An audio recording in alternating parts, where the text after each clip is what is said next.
think you need to have some structure. So there are a few techniques that I like to use, things like reviews. And I think learning effectively is very much tied in with productivity in some sense, but that also means you need to plan your session. So I think within a session, things can be very messy.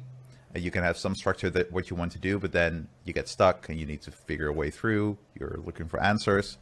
But then the overreaching process can be more structured. So maybe you have a weekly review and you pick the stuff that you're going to work on that week. If you take a little bit of a longer view, I think maximum of looking 1 quarter ahead is probably best, to then look, okay, what is probably going to be on my path? If you're a knowledge worker, if you work in an organization with some projects planning, some project calendars, you can already look ahead what skill set you might need.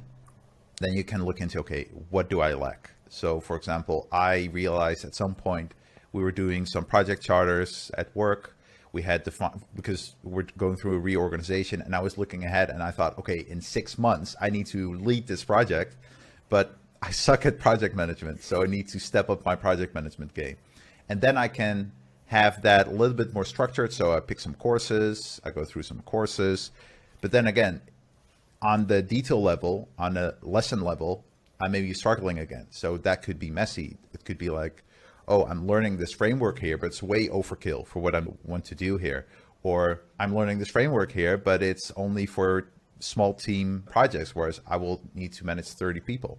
So asking yourself those questions, evaluating stuff, testing things out, and I think reflecting on what you learn and what you actually have to do, that can give you some structure that you need. But I still believe that learning inherently is messy, but you can guide yourself a little bit by planning ahead and reflecting on what you learned to make it. But ultimately, you cannot completely control what will stick, but you can become better, I think, if you do consistent reflection and reflect also on the materials that you choose.